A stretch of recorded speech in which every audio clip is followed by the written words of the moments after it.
And as we wait for people to come in, um, if you would, maybe put like your name and where you're calling from today, like calling in from, um, or if you're with an organization or just a little tidbit. Why are you here today? Why does the state legislature mean so much to you? Which I'm glad it does because I'm glad y'all are here today.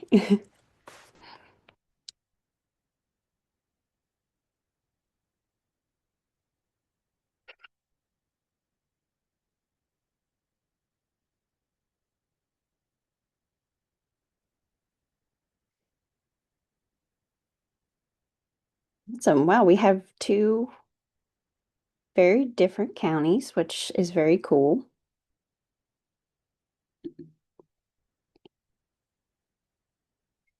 And let's see, I'll probably wait like a few more minutes, but I do want to get started as soon as we can because I do like to preface this training by saying I try to keep it short, but it can go a little bit, and I like this to be very casual, conversational. Like, if you all have questions, please just like raise your hand or like put it in the chat or whatever it is, because I'd like to kind of talk as we go along since I'm the only presenter today. I hate feeling like I am talking at people for a very long time. So feel free to interrupt me, raise your hand, put something in the chat, just let me know.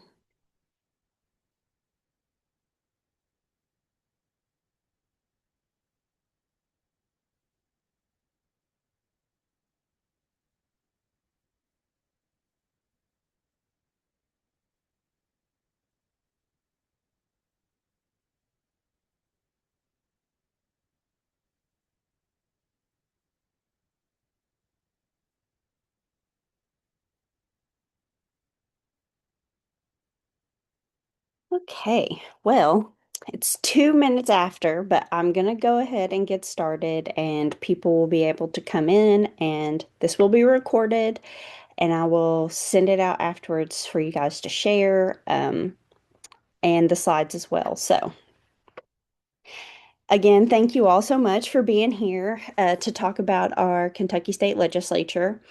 Um, I really like to this training is really about kind of how the things that a lot of people don't talk about. It goes a little bit deeper than the School of Rock version, because there's so many bits and pieces about state legislatures that people don't know. And it is very actually different than how Congress runs. So I like to dive into that and give people some kind of like insider scoops on what to pay attention for and look for when approaching policy issues or things like that with our state legislature. Like I said, feel free, ask questions. Please ask questions or comments or anything like that. Greatly appreciated. So, I always like to start with this quote by Margaret Mead. It is pretty well known, but it still feels very true in my soul that never doubt that a small group of thoughtful people can change the world. Indeed, that's all that ever has. And the more knowledge you all have, the more impactful that you all can be. Well, if it will let me go to the next slide. Oh my goodness. Well, that's not what I was wanting to do.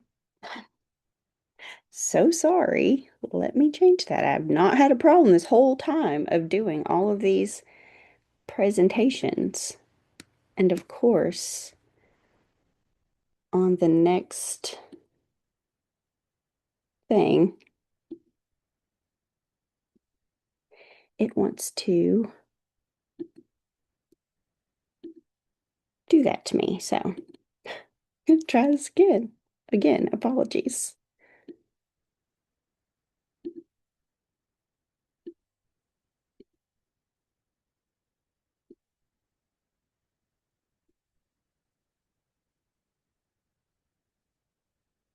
Okay.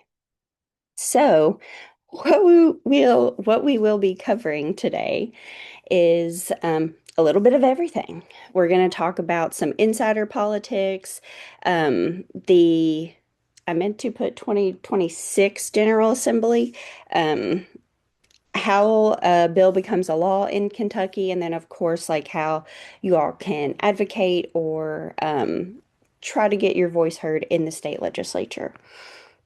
So. So we'll start with the basics here. Something that I always like to point out is our issues are really neither partisan nor political. A lot of times, the people that enter our space, especially through Community Farm Alliance, have to do with farming and feeding people and eating. And I don't think it's very political for someone to eat. So I try to always approach those things and thoughts that way because people do feel intimidated or hopeless in a lot of ways when a state legislature is held majority by one party or the other. Um, and even though, people in leadership do have great influence and committee chairs, but every legislature does vote on something at the end of the day. So. Again, some basics about the meeting of our legislature. So, the Kentucky General Assembly meets every year at the beginning of January. We have two different kinds of sessions each year. So, in even numbered years, we do a 60-day session, and that is when we do our state budget. That is what we call our long session. And then on the odd number years, we do something half as long, so a 30-day session. And that generally the bills and laws and things like that that are passed during those odd number years typically do not have any like financial or funding aspects associated with them. They're very focused on things that do not include a fiscal aspect because they like to do that during budget years when they're talking about the money. Now, we can do a special session. The governor can call a special session when we are not in session. And that typically happens when there's like a really big emergency, like a natural disaster, like a flood or tornado. Um, and when I talk about the meeting of our legislature, um, this is one of the pieces I like to point out when it comes to how it differs from Congress. So every state legislature is different.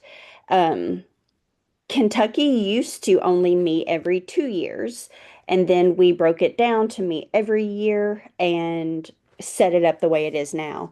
And there are some states like Texas, and their state legislature only meets, and I would have to relook this up, but it's every 3 years or every 5 years. So imagine wanting to pass, like, a soil conservation bill or a free school lunch bill and it doesn't pass during that one session, you're going to have to wait 5 years again for that session to go into their General Assembly. Um, and a lot of people don't know those things. And and they think things are just consistently and constantly happening in their state legislature and state government, and it's actually not. So knowing those timelines is very important. Um, One of the main reasons it was set up like this, especially in other states, is the counties before cars were invented, you used to have to use other forms of transportation to get to your state capital. And people could not travel that far every single year or multiple times a year to pass laws. So they would do 5 year, 3 year, 2 year spouts of meeting with their legislature. This is our current legislative calendar going into our 2026 General Assembly. So the state legislature meets on the first Tuesday after the first Monday of January. So our very first day of the legislative session is January 6th. A lot of people might have in mind that, oh, it starts January 1st, and no matter what day it is. But no, it starts on the first Tuesday after the first Monday in January. So they will um, they will start on January 6th this year. And something to note as we go along is it's also an election year this year. So I've included some of those dates within this calendar to keep in mind um, as we talk about the state legislature and how to pass bills. Also, keep in mind that people are running their own elections. They're trying to be voted in again. And so that is something always to think about. So the current candidate filing deadline is January 9th. Um, and the state legislature also takes off whatever federal or state holidays there are. So President's Day, Martin Luther King Jr. Day, and things like that. And then when it comes to bills and laws and being able to pass them, if they want something to be passed, they have to quote unquote turn it in by these dates that I've listed here. So March 2nd is for Senate, March 4th is for the House. So, so those are the last days. If you were wanting to get something passed in the state legislature, that was your time. That was your deadline to get something in. Um, and then the 31st and April 1st, you have concurrence days. What that is, and we will get into all the nuts and bolts of things like this. This is just the calendar. Um, but that is when basically whatever the House and Senate have not agreed upon, they will come together, try to reconcile on those bills before the veto period starts. Then we enter the veto period where the governor gets to look at everything. Um, and but then we also have another like 2 days after the veto period where the legislature meets again. And that is when they can finish passing whatever bills that they didn't pass before the veto period or override vetoes. The busiest days to go and be in Frankfort are definitely the middle of the week. It's when they're the most busy. It's when you can most likely catch a legislator, like in the hallway or in the cafeteria and things like that. Like I said, it is election year this year, so I've kind of put a timeline calendar of what that looks like for this year. Um, so with our state legislature, our even numbered districts in the Senate, so half of our Senate is up for election, as well as everyone in our House, in the state House. So when you're thinking about, who really, when you're talking to a legislator, is someone running against them this year in their district or in their seat, or are they running unopposed? How a lot of times, especially during election years, things like that really do impact what their processes are. Like I said, this year, the 2026 General Assembly session is a long session. The last day for that session is April 15th, and we will be passing a budget this year, our state budget. And like I said, all of the House members as well as the half of the Senate members are up for election. All right. Making laws in Kentucky and passing bills and what that looks like. Um, So a piece of legislation or a bill can only become law if it's passed by both the House and the Senate and then signed by the governor, um, or not vetoed as well. That it can also pass that way. Um, Only a member of the General Assembly can introduce a piece of legislation into session. So if you or your organization or someone has drafted up your own legislation, you cannot go submit it yourself. You have to have a legislator in our Kentucky General Assembly to introduce those things. And they don't have to be a specific length. I've seen some that are like a paragraph long, and I've seen some that are like 100 pages long. So there's no um, there's no rules on that. Here's our current legislature breakdown, what our current General Assembly looks like. In the Senate, there are always 38 members. There is actually currently one vacant seat, so a special election will be held for that. We only have 5 Democrats in the Senate, and then we have 32 Republicans. Um, and I always like to show the leadership. As we go through this training, you will see a common theme here, and that leadership is very, very important. And typically, what they are very interested in is something that gets put at the top of the priorities list when it comes to passing bills. So the Senate has a president, and his name is Robert Stivers. And they also have, I kind of call him, the vice president of the Senate, but it's the president pro tem, and his name is Senator David Givens. Then on the floor, you have a floor leader who is Max Wise. He took that position last year after Senator Damon Thayer retired. You have a whip, and a lot of people don't know what the whip is. A whip is a person that is designated to bring everyone together on a vote, that whip them into shape, basically. Get everybody on the same page so everybody's voting on whatever issue it is, to have enough votes to pass that bill. So that person is Senator Mike Wilson. And then you have a caucus chair. So there are all different kinds of caucuses. Um, but majority of the Republicans will obviously caucus with the Republican caucus, and that chair is Robbie Mills. And the same for the minority, which is the Democrats. You will see there our minority whip, David Yates, has a little asterisk beside his name.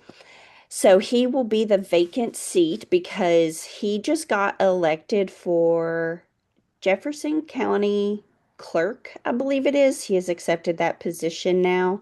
So he will not be in the Senate this year. And this just happened like a couple months ago. Um, our Kentucky State House is made up of 100 members. So total of the House and Senate, we have 138. We have 20 Democrats, 80 Republicans.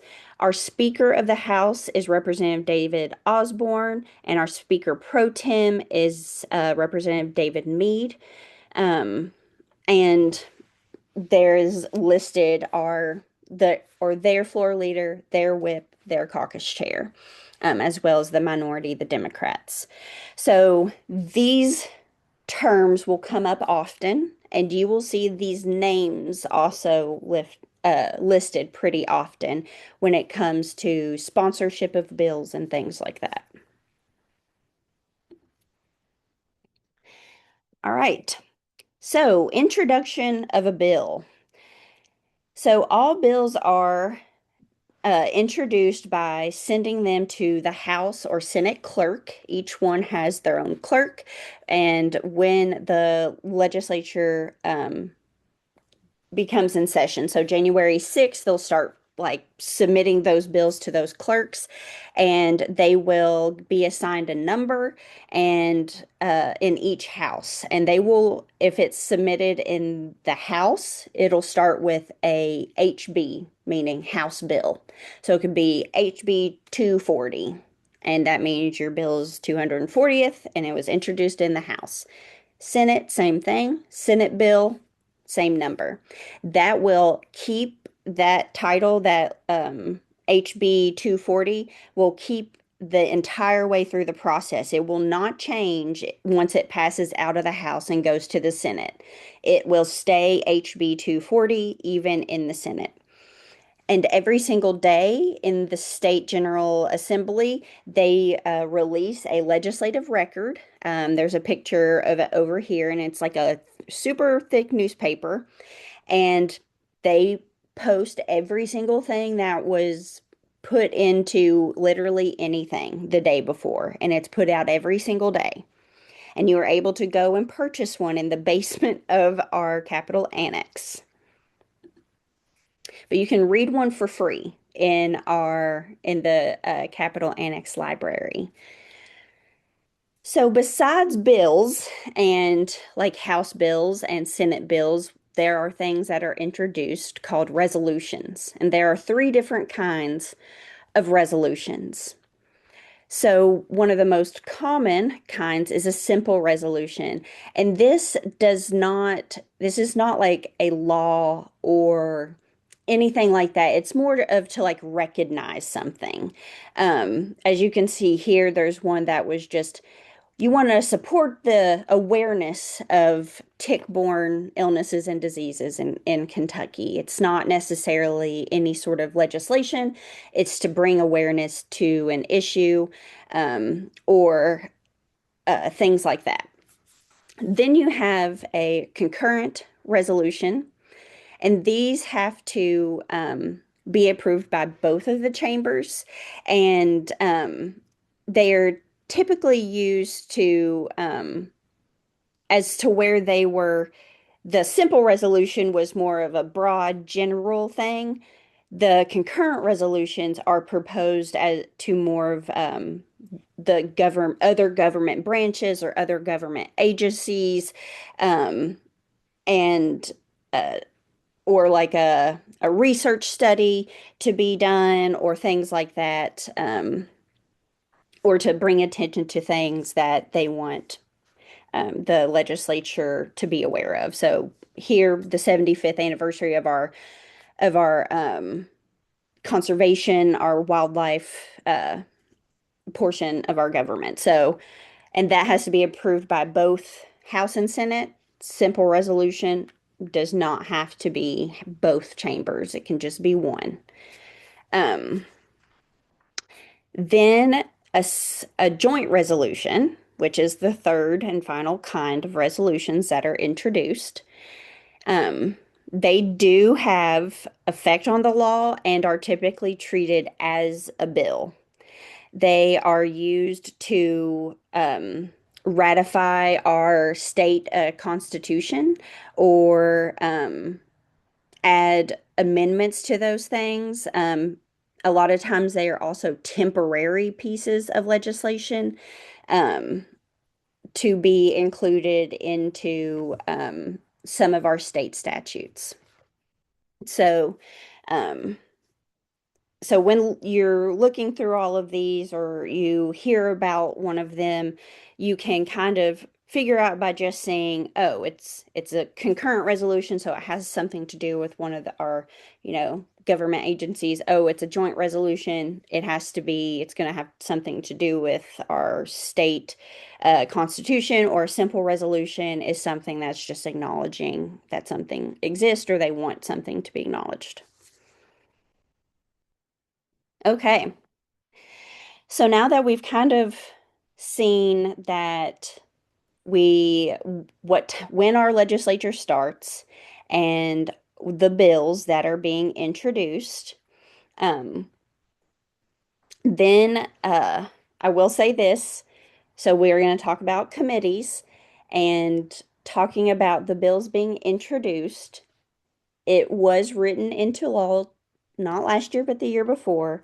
There are no such thing as pre-filed bills any longer. So that January 6th date is the first day that any legislator can go to that clerk and file a bill. In previous years, they were able to pre-file it. They were able to take it to that clerk before the legislative session started and go ahead and file that bill. That is no longer allowed in our state legislature. So, those first week or two of the state legislature really, a lot of bills are being filed, so it's hard to keep up with those. Um, but once that bill is filed, it has to go to a committee. And you might have heard of a committee on education or families and children's committee. A lot of, Congress has those different kinds of committees, and other state legislatures and general assemblies have those committees. But every state legislature is a little bit different. And when that bill is filed, it does not immediately get sent to that committee that it would be for, like the school meals bill. You would think it would go to, the committee for education immediately after it was filed. It does not. It's given that House bill or Senate bill number, and then it's sent to something called the Committee on Committees. This committee is um, is a committee that is in each chamber, and it's typically dominated by the majority party. So currently, it's the Republicans and in both the House and the Senate. And those bills will come to them first. They read through them, and then they decide where that bill will go. A lot of times, that is where a lot of bills, you'll hear this a lot in some ways, but that bill will die. That bill will die there in that committee on committees. They won't ever even get a chance to go to whatever designated committee they should be in because they have just been stuck in that committee on committees. A lot of people don't know that that happens in our state legislature, or that committee even exists. A lot of people will, assume once a bill is filed, it's going to be sent through the legislative process, as we know through the School of Rock. But it does not. So once you file it, it gets sent to that committee on committees, and then they decide. And there's no real process, like they do not go numerically or daily. Like you could file a bill and it be immediately sent to its designated committee, or you could file a bill and they could wait until like the last day of the legislative session to decide that it should go somewhere.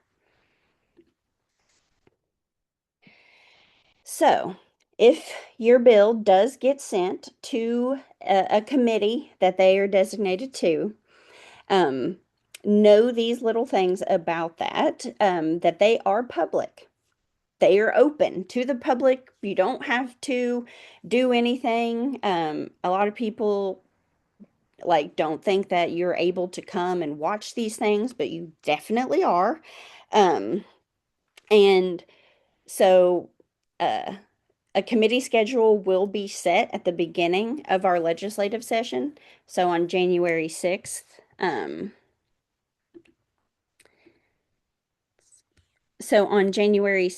we have our introduction of the first day, and then that first week they set all of the rules, like the House rules and the Senate rules, meaning those are their own little private rules where and they're little things to do with, like, okay, if you're debating a bill on the House or Senate floor, the debate can only last 10 minutes, or the responder to a debate can only speak for 3 minutes. They set those kinds of rules on that first week.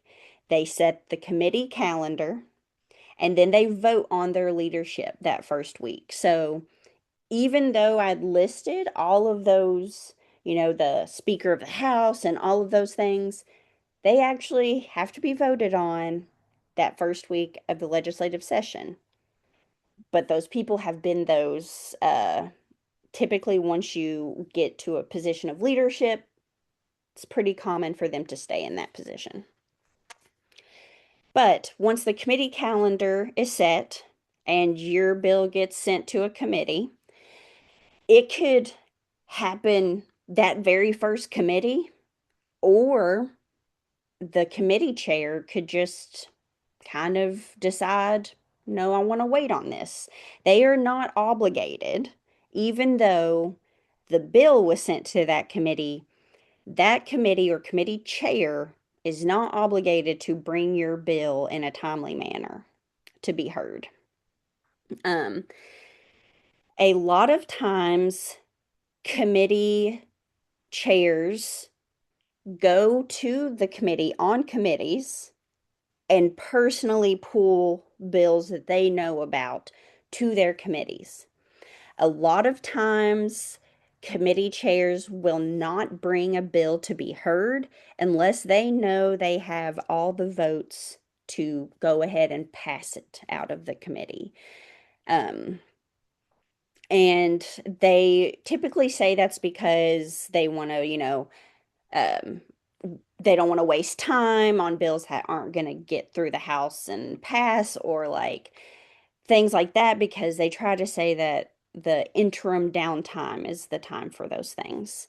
Um, but it is very critical that not only the committee chair, but all of the committee members have heard of or know about your bill before gets to the committee, so they know what they are about to hear. Um, and then you can sign up to speak at a committee hearing. You can go and there's a little sheet at the door, and you're able to sign up, and it'll ask you if it's for, opposition or for, or what you are going to be speaking on. And you're able to sign up. I will say they do not always get to everyone on that list. They typically stick to a very strict, about an hour or so, committee meeting. So if they don't get to you within that hour, then they will just adjourn the meeting and maybe bring it back. Also, um, that they can call, even though there is a committee schedule, they can call a special committee meeting um, anytime. And so you just kind of really got to watch for that. And these are like little tidbits and I know it sounds very just like, well, whatever happens, happens. And it's kind of like that. You just really have to watch. Like, I'm trying to give you all how it's actually laid out and the rules and the process. But there are things within the rules and processes that allow them to just all of a sudden make things happen. So it is very important to continue to watch whatever bill or legislation you care about, and we'll talk more of how you can do that later. So when you introduce a bill, it has to be read 3 times, and it gets its first reading once it passes out of the committee. So you got your bill introduced. You got it out of the committee on committees. You then got it to your respective committee, and then you got all of the votes, and it passed out of the committee, and now you finally made it to the House floor, where your bill has to be read 3 times. And the first reading is when they just put it out there, and the clerk he likes to sit right underneath there, underneath of the Speaker of the House, and he announces whatever bills made it out of committee that day. So when I say a first reading of the bill, he will just come to the microphone, and the clerk, he just reads off every bill that made it out of the House, or out of those committees that day. He could read off 5 or he could read off 20, but that is considered your first reading. So then the second reading is kind of where things get a little bit more meatier, people get more involved. Then the second reading is when you can add floor amendments or changes that you would like to see in the bill. Those can be filed. Um, and after all of those are filed for your second reading, it'll be sent to a rules committee. So we're back to another committee, even though you made it to the House floor. You're still not voted on yet. But the after you make whatever amendments you would like, and it's been read by the clerk, House Bill 240 again today has two floor amendments sent to Rules Committee. That's what he says. And then the Rules Committee takes it and they look it over and they're like, okay, yeah, this looks good. They will then put it on what is called the orders of the day for um for the next day. And orders of the day are the bills that they are actually doing actual votes, yay and nays on that day. Now, sometimes those rules committees, they will send that bill, your piece of legislation, to a different committee. So say you started off in the, you know, Committee on Education, you get through the you get through there, you're on the House floor, you got your first reading, you got your second reading, you've made one amendment, it gets sent to the Rules Committee, and then all of a sudden they said, well, actually, I think this belongs in the Families and Children's Committee. So we're going to send it there to restart the process and because we think it belongs there more.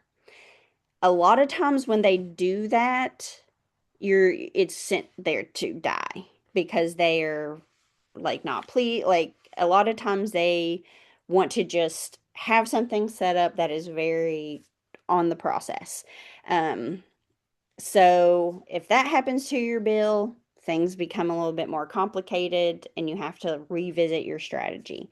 But if it makes it out, they put it on the orders of the day. So the orders of the day is your third reading. And the floor majority leader will make a motion that the bill should pass, and they will basically gavel and say, okay, this debate can begin. The sponsor of your bill, the person who sent it to the clerk and introduced it, they will stand up and they'll talk about the bill, and then people will kind of raise their or buzz their little thing on their desk, and there will be debates about it for however long they are allowed to. After that, that is when it's voted on. That is when all of the 100 members of the House vote on it. And so finally, yay, you made it out of there after all of that. But what is next? You actually I just do all of that again in the Senate. Also, please note that every bill starts in the House, even though they can be introduced in the Senate, and they are.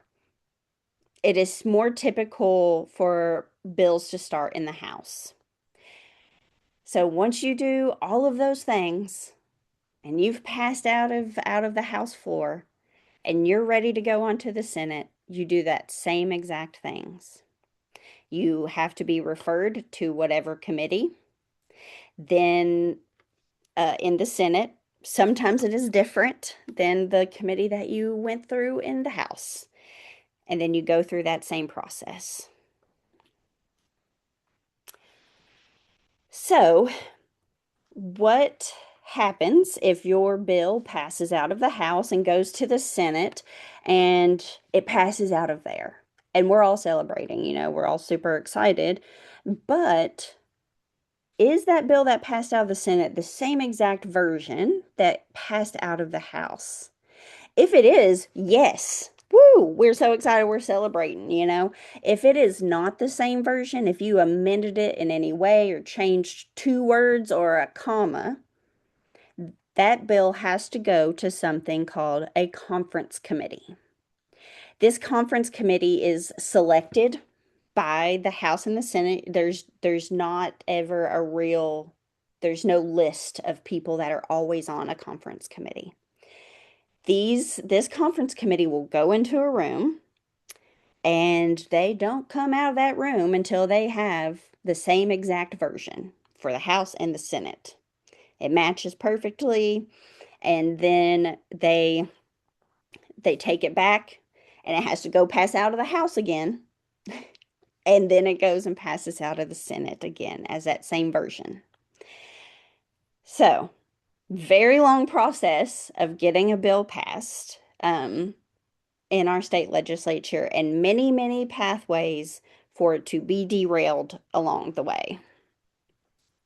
But say, even if you do have to go to a conference committee and kind of start the process over, you still get it passed out of the House and the Senate, and you've done it. Then it goes to the governor's desk, where it is signed by our Governor Andy. And but he also may veto it. He has 10 days to act on the bill, on whatever bill it is that is being laid on his desk. After he's received it, he doesn't necessarily have to sign it. It will go into effect after those 10 days. It'll kind of be like automatically signed by him. So a lot of those times they call it the veto period because, even though that happens, a lot of times that time is used to go through and veto different bills. So when bills are filed, typically the law becomes 90 days, it gets implemented 90 days after our General Assembly adjourns on April 15th. So 90 days from then, that bill will go into effect, unless it contains an emergency clause. Now, when you look through different bills at the very beginning, for every bill, it'll say declaring an emergency, and then it'll have the description of the bill. If that is something that is written into the bill, then it goes into effect as soon as Governor Andy signs it. So it passes and gets set on his desk, and then he signs it. It immediately goes into effect. It does not have to wait the 90 days after April 15th. But doesn't end there, because we got the bill. We got, the broad piece of legislation that we think is really good, and the governor signed it. It didn't get vetoed. It didn't get overrode, or whatever it may be. It still has to go through rules and regulations. So the law that we've passed, it is more of the broad legal principles or the idea of whatever we're wanting to accomplish. The regulations or the rules, those are created by whatever government agency that is going to implement or interpret that bill. It's kind of their how-to on how to for that law or that bill that's been passed. So for example, things that have to do with like SNAP or WIC or things like that, those programs are ran out of the the Cabinet for Health and Family Services. That government agency implements those programs. So anything that is passed that has to do with those programs, they go through and they put together their how-to of how they've interpreted it and how they are going to implement this piece of legislation that has been passed. Same with, the Department of Education, the Department of Agriculture, and things like that. So the process is a little odd, but basically they really have to publish it, like they put it together, they write it out, the government agency does, and then they publish it usually on their website or like through some sort of media source, and that allows the public being able to comment on it, and then they go through and publish whatever final version that they have. Um, and there I've put an example of what a law is in comparison to a regulation. We want to prohibit smoking at child care facilities. Well, the government agency creates those specifics, like where exactly can they smoke, how far away from the building, how what will those penalties and violations be for that. Um, but they cannot, their authority, the government, the agencies, their authority is not unlimited. They have to stay in a certain, specific box of power that they've been granted through that bill. So if you've passed, your bill and you're watching it and you want to see whatever rules and regulations are being implemented, you can go to our state legislature website and they have a page there where you can watch those things go in live action. This is what it looks like. Um, as you can see here, they will tell you about the public commenting period, their publications where you can read through those things, if it needs to be reviewed, or when will these go into effect, that they will have all of that information for you on that website. So over here, I've kind of just put a little kind of like a key almost, because a lot of times they post or publish things that are very confusing to look at, and you're like, I don't understand what all of these letters and numbers mean. Um, so KAR stands for Kentucky Administrative Regulations, so the big book of regulations. So they they are set up like this for the chapter. Um, for the KAR chapter, it'll be written like that, but if it's an admin regulation, then it'll be written in with the admin and then the date on the end. Here's a little bit more about the rules and regulations website.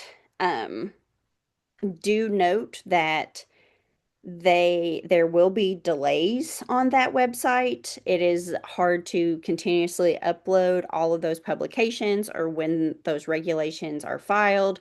So usually it's either once a month or the first of each month. If you're lucky, you can get weekly or every other week. But if you want to stay on top of it, you can go through and look. And like I said, it gives you even the emergency regulations. You can search for them by just typing in a few words.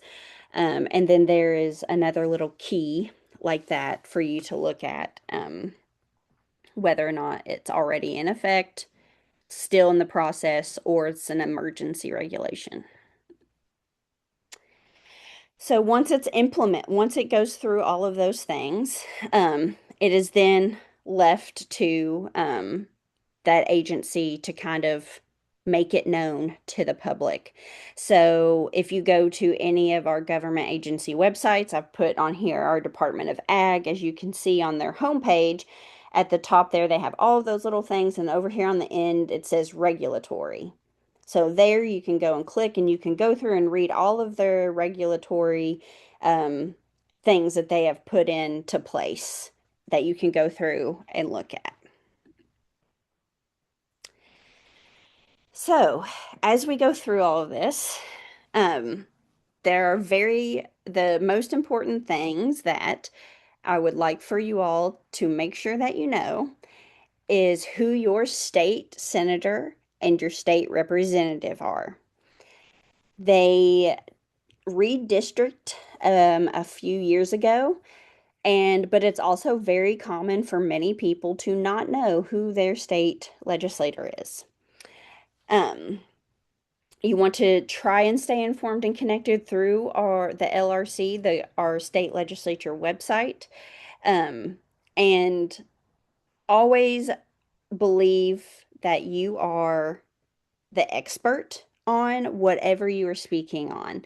These legislators are dealing with multiple issues every single day, hundreds of bills.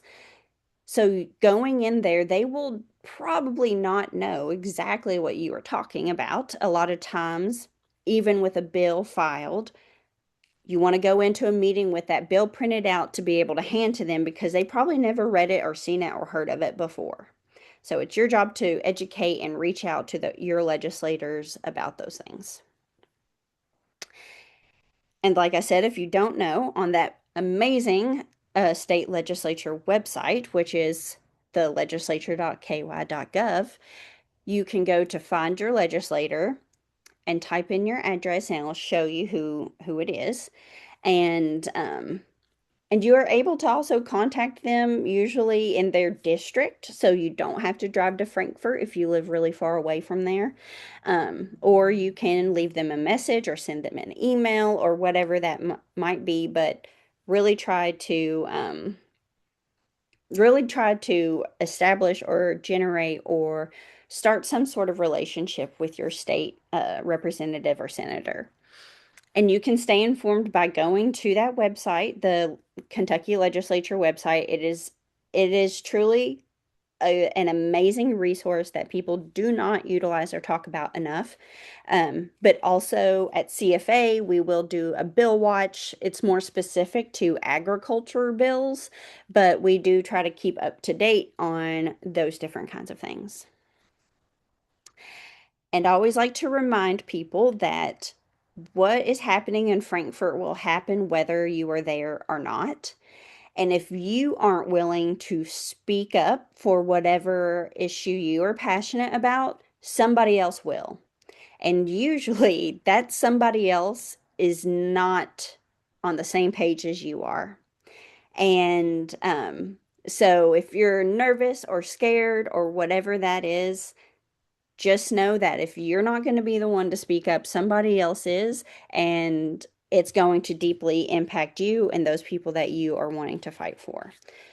So it's going to happen whether you're there or not. It's your choice whether or not you are going to be a part of that.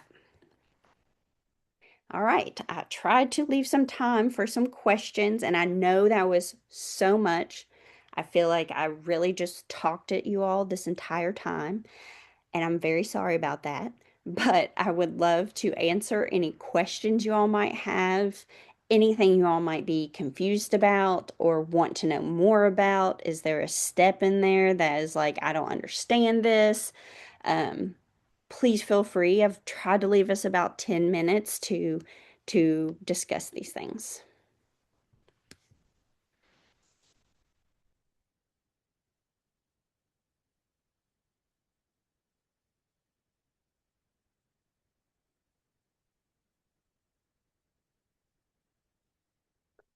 And if not, I must have done the best job I've ever done in my life in explaining these things. So, um, I have been asked if the slides could be shared.